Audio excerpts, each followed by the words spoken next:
तुम्हा सर्वांचं माझ्या YouTube चॅनलमध्ये पुन्हा एकदा स्वागत आहे. तर इयत्ता 6वी चा जो नवीन अभ्यासक्रम बदललेला आहे 2026-27 या शैक्षणिक वर्षासाठी, त्याच्यामध्ये विषय आहे गणित आणि प्रकरण क्रमांक 3 आहे संख्यांच्या जगात.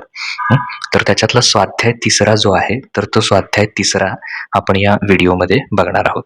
तर पहिला प्रश्न आहे, त्यातला अचूक पर्याय निवडा किंवा योग्य पर्याय निवडा. तर आपल्याला एक संख्या दिलेली आहे ऋण 5. ऋण 5 ही डॉट डॉट संख्या आहे. आता जर आपण नैसर्गिक संख्या विचार केला तर नैसर्गिक संख्या कुठून सुरू होतात? 1, 2, 3, 4 पुढच्या. तर ह्या झाल्या सगळ्या नैसर्गिक संख्या. त्यानंतर पूर्ण संख्या ज्या आहेत, पूर्ण संख्या कुठून सुरू होतात? 0, 1, 2, 3, 4 पुढच्या सगळ्या.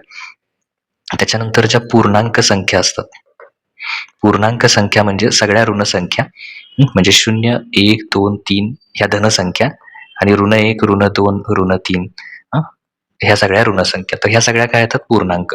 म्हणजे धन आणि ऋण आणि 0 म्हणजे पूर्णांक संख्या. तर ऋण 5 ही कसली संख्या आहे? पूर्णांक संख्या आहे. म्हणजे कुठला पर्याय बरोबर येणार आहे? पर्याय क हे त्याचं अचूक उत्तर येणार आहे. ओके, ऋण 5 ही पूर्णांक संख्या आहे. आता ऋण 5 आणि 0 हे विचारलं. ऋण 5 आणि 0. तर 0 आणि ऋण संख्या याच्यामध्ये नेहमी 0 ही संख्या मोठी असते, त्यामुळे इकडची बाजू काय येणार? मोठी. ऋण 5 लहान 0पेक्षा.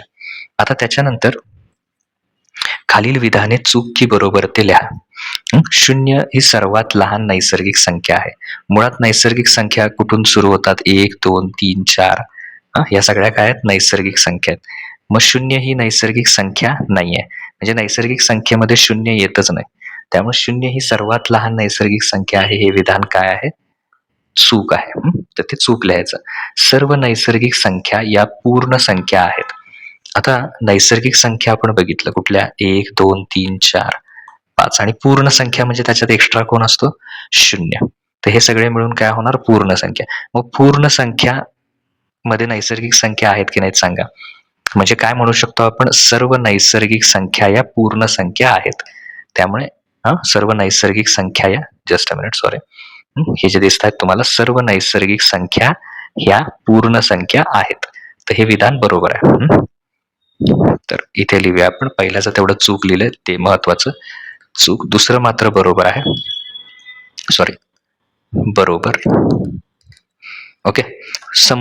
सर्व पूर्ण संख्या या नैसर्गिक संख्या आहेत. आता पूर्ण संख्या म्हणजे काय? तर पूर्ण संख्यामध्ये कोण कोण येणार? 0, 1, 2, 3, 4 आणि पुढच्या सगळ्या. आता नैसर्गिक संख्या कुठून सुरू होतात? 1 पासून सुरू होतात. मग नैसर्गिक संख्यामध्ये 0 येत नाही, म्हणजे 0 ही पूर्ण संख्या आहे, परंतु नैसर्गिक संख्या नाही. त्यामुळे सर्व पूर्ण संख्या नैसर्गिक असतात का? तर 0 ही अशी संख्या आहे जी पूर्ण संख्या आहे पण नैसर्गिक नाहीये, आणि ती नैसर्गिक नसल्यामुळं हे विधान आपलं काय होतं? चुकीचं ठरतंय. तर इथे काय लिहिणार आपण? हे विधान चूक आहे, कारण 0 ही अशी संख्या, अशी पूर्ण संख्या आहे जी नैसर्गिक नाही आहे. त्यामुळे सगळ्याच्या सगळ्या काही पूर्ण संख्या नैसर्गिक असत नाही. आता विरुद्ध संख्यांची वजाबाकी 0 असते. ते फसवण्यासाठी हा प्रश्न विचारला. तर समजा एखादी संख्या आहे 2 आहे, तर त्याची विरुद्ध संख्या किती? -2. जर का आपण यांची बेरीज केली तर चिन्ह भिन्न म्हटल्यावर काय होणार? वजाबाकी. म्हणजे 2 - 2 किती येणार? 0. म्हणजे विरुद्ध संख्या ज्या आहेत चिन्हात बदल असतो फक्त. हा 2 आहे आणि हा -2. त्यांची बेरीज किती असते? 0. पण इथं काय विचारलंय? वजाबाकी. वजाबाकी मात्र 0 येत नाही. तर समजा मी असं घेतलं, 2 त्याची विरुद्ध संख्या म्हणजे चिन्ह बदल. ही 2 काही नाही म्हणजे धनसंख्या आहे, त्याची विरुद्ध संख्या ऋण. यांची जर मी वजाबाकी केली तर हे दोन्ही ऋण ऋण काय होतील? धन. म्हणजे 2 + 2 किती येणार? 4. म्हणजे त्यांची बेरीज किती आली? 0 आली. सॉरी, वजाबाकी किती आली त्यांची? 0 आली नाही तर 4 आली. इतर संख्या असेल तर आणखीन वेगळी येणार. ओके, त्यामुळे काय म्हणणार इथे? ह्याच्या आधीचं लिहिलंय आपण हे चूक. तसं विरुद्ध संख्यांची वजाबाकी 0 असते, हे सुद्धा विधान काय येणार? चूक येणार. ओके. आता ह्या ज्या संख्या दिल्यात त्या आपल्याला काय करायच्या? चढत्या क्रमानं लिहायच्या. तर त्या ज्या चढत्या क्रमानं लिहायच्या असतील तर त्याचं उत्तर मी इथे देतोय तुम्हाला. चढत्या क्रमानं. चढता क्रम हा असा असणार आहे त्याचा. तर त्याच्यातली जी सगळ्यात लहान संख्या आहे, तर ती सगळ्यात लहान, आता हे स्थान मोजे एकक, दशक, शतक, हजार, 10,000, लाख, 10 लाख, कोटी, 10 कोटी, म्हणजे 85,93,00,000, 21,793. चढता क्रम म्हणजे काय? लहान संख्यापासून सर्वात लहान संख्येपासून सर्वात मोठ्या संख्येपर्यंत.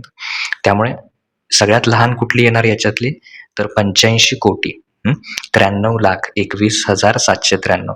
त्याच्यापेक्षा थोडीशी मोठी कोण, 87 कोटी 29,35,104. त्याच्यापेक्षा किंचित मोठी, आता इथं पण 87 कोटी आहे, इथं पण 87 कोटी आहे, पण इथं किती आहे 29 लाख आणि इथं किती आहे 39 लाख. म्हणजे ही लहान झाली याच्यापेक्षा. ओके, सर्वात लहान ही, त्याच्यापेक्षा जराशी मोठी ही, त्याच्यापेक्षा खूप मोठी 87 कोटी 39,37,401 आणि सर्वात मोठी कोण, तर 89 कोटी 51,23,307 ही मोठी आली सगळ्यात. ओके, तर हे आपलं उत्तर झालं. आता हे झाल्यानंतर इथे पुढे आणखीन एक प्रश्न आहे. पुढचा प्रश्न आहे तो बघूया. 1 ते 9 हे अंक एकदाच वापरून 5 अंकी संख्या तयार करा. त्यांचं वाचन व शब्दात लेखन करून सर्वात मोठी व सर्वात लहान संख्या कोणती ते काय करायचं आहे, लिहायचा प्रयत्न करायचा. ओके, तर ते आपण इथं करूया आता. तर त्याचं उत्तर मी इथे ऑलरेडी लिहिलेलं आहे. 1 ते 9 अंक एकदाच वापरायचे. तर बघूया. तर 5 अंकी इथे तुम्ही तुमच्या मनाचे सुद्धा तयार करू शकता. मी उदाहरणादाखल काही करून दिलेले आहेत तुम्हाला. जसं की पहिलं आहे 12,345. त्याचं लेखन केलेलं आहे. प्रत्येक अंक मी एकदाच वापरलाय. 54,321, 98,765. बघा, याच्यात कुठलाही अंक मी रिपीट घेतलेला नाहीये. परत 45,678 आणि 37,912. आता सर्वात मोठी संख्या तयार करायची असेल एकदाच वापरून, तर सर्वात मोठी म्हणजे 9 पासून सुरू करायचं. 9, त्याच्यापेक्षा थोडीशी लहान 8, 7, 6, 5 म्हणजे 98,765 आणि सर्वात लहान म्हणजे 1 पासून सुरू करायचं. 1, 2, 3, 4, 5 12,345 ही सर्वात लहान. ओके, तर हे तुम्ही काय करू शकता, याच्यात उदाहरणं उत्तरं लिहू शकता. तर हे मी तुम्हाला तयार करून दिलेलं आहे. आता जर का तुम्हाला पुढच्या प्रश्नांची उत्तरं पाहिजे असतील तर पुढचा प्रश्न बघूया आपण. पुढचा आहे प्रश्न क्रमांक 6 आहे. तर पुढच्या प्रश्न क्रमांक 6 मध्ये पर्यावरण संरक्षणासाठी एका जिल्ह्याने आर्थिक वर्ष 2023-24 मध्ये 69,27,762 एवढा खर्च केला. आर्थिक वर्ष 2024-25 मध्ये 88,36,584 इतका खर्च केला. तर दोन्ही आर्थिक वर्षातील एकूण किती खर्च केला, हा पहिला प्रश्न. तर तो आधी एकूण खर्च जर पाहिजे असेल तर दोघांची बेरीज करायची, म्हणजे संख्या एकाखाली एक लिहायच्या आपण. पहिली आहे 69,27,762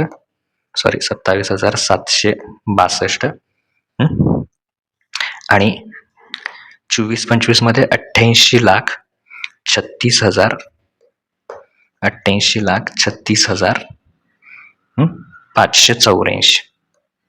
तर एकूण खर्च जर पाहिजे असेल तर नक्कीच आपल्याला काय करावी लागेल, बेरीज करावी लागेल. मग बेरीज केल्यावर हे 4 आणि 2 किती येणार, 6. परत 6 आणि 8 14, 8 आणि 7 14, हातचे 1, 5 आणि 7 12, 12 आणि 1 13, 1303 हातचे 1. परत 7 आणि 1 8, 8 आणि 6 14, 1404 हातचे 1.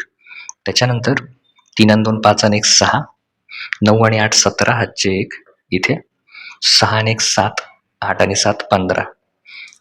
तर इथे जर आपण मोजलं एकक दशक शतक हजार 10,000 लाख 10 लाख कोटी म्हणजे 1,57,64,346. तर उत्तर कसं लिहायचं, दोन्ही आर्थिक वर्षातील एकूण खर्च किती शब्द झाला काढायचं. कितीच्या ऐवजी काय लिहायचं, रुपये. बघा, मी वाक्यच तयार करून दिलं तुम्हाला. दोन्ही आर्थिक वर्षात एकूण खर्च रुपयेचं चिन्ह टाकायचं. 1,57,64,346 रुपये झाला, असा पूर्ण तिथे काय करायचं, उत्तर लिहायचं. आता परत, तर हे किती सालचं होतं, समोर साल पण लिहू शकता तुम्ही, 2023-24 आणि हा आहे 2024-25. तर पहिला 24-25 चा लिहूया. कितीनं जास्त केलाय, 24-25 मध्ये, सॉरी इथे 24-25 मध्ये 23-24च्या तुलनेत कितीनं खर्च जास्त केला असं विचारलंय. किती खर्च अधिक झाला. तर पहिला वरती मोठी संख्या लिहा वजाबाकी करताना. कितीनं खर्च जास्त झाला असा जर प्रश्न असेल तर मोठ्या संख्येतनं लहान संख्या वजा करायची. 69,27,762 हे 88,36,584 मधून वजा करूया. 4 मधून 2 गेले, 2 राहिले. 8 मधून 6 गेले तर 2 राहिले. 5 मधून 7 जाणार नाहीत, हातचे घ्या. इथं 15 होणार. 15तून 7 गेले 8, इथे हातचे घेतल्यावर 5, याच्याकडून हातचे घ्या. 2 परत 15 होणार. 15तून 7 गेले किती राहणार 8. 2 वजा 2 येणार 0 आणि परत 8 मधून जाणार नाहीत म्हणून इथे हातचे घ्या. 18 होतील. 18 मधून 9 गेले, 9च राहणार. इथे हातचे घेतल्यावर 7 म्हणजे हे 7 आले. तर किती येणार आहेत ते 19,08,822. तर मग इथं काय लिहिणार 2024 वर्ष 2023-24 पेक्षा 2024-25 मध्ये ही रक्कम लिहायची. रुपये 19,08,822 रुपये. रुपयाचं चिन्ह लिहिलंय आपण. इतका खर्च अधिक झाला. इतका खर्च अधिक झाला असं पूर्ण वाक्य तिथे लिहायचं. आता ते लिहिल्यानंतर इथे बघा, इथे अशा संख्या लिहायच्या आहेत की आडवी आणि उभी बेरीज किंवा उभी आणि आडवी ही दोन्ही बेरीज समान यायला पाहिजे. त्यासाठी ही दिलेली बेरीज आधी करूया आपण. ही दिलेली बेरीज किती येणार तर 8 अधिक 1 अधिक 6, 8 आणि 6 14 आणि 15, 15 येणार. तर सगळ्या बेरजा 15 यायला पाहिजेत. तशी ही जर आडवी केली तर पहिला काय करूया, आडवी करूया. तर मला सांगा याचं उत्तर काय येईल. तर मी इथं लिहितो किती आहे ते 8 अधिक 3 अधिक किती केल्यानंतर बेरीज 15 येईल बघा. तर 8 आणि 3 11, 11 आणि 4 15. ओके. परत 1 अधिक त्याच्यानंतर 5, त्याच्यामध्ये किती मिळवले तर उत्तर 15 येईल बघा. तर 9 येणार. त्यामुळे इथे किती लिहिणार 9. 9 आणि 10 आणि 5 15 म्हणजे इथं येणार 9. तसं इथे 6 अधिक इथं 2 आहे. तर इथं किती संख्या घेतली म्हणजे बेरीज 15 येईल. 6 आणि 2 8, 8 आणि 7 15 म्हणजे इथं किती येणार 7 येणार. तर सगळ्यांच्या बेरजा तुम्ही करून बघा. आडव्या बेरजा करा, उभ्या बेरजा करा. नेहमी तुम्हाला बेरीज किती दिसणार त्याच्यामध्ये 15 दिसणार. तर अशा प्रकारे आपण हे जे प्रश्न उत्तर आहेत तर ती इथं पूर्ण केलेली आहेत. पुढील व्हिडिओमध्ये आपण पुढची जी उत्तरं आहेत प्रश्नोत्तर सराव संच मधली ती बघूया.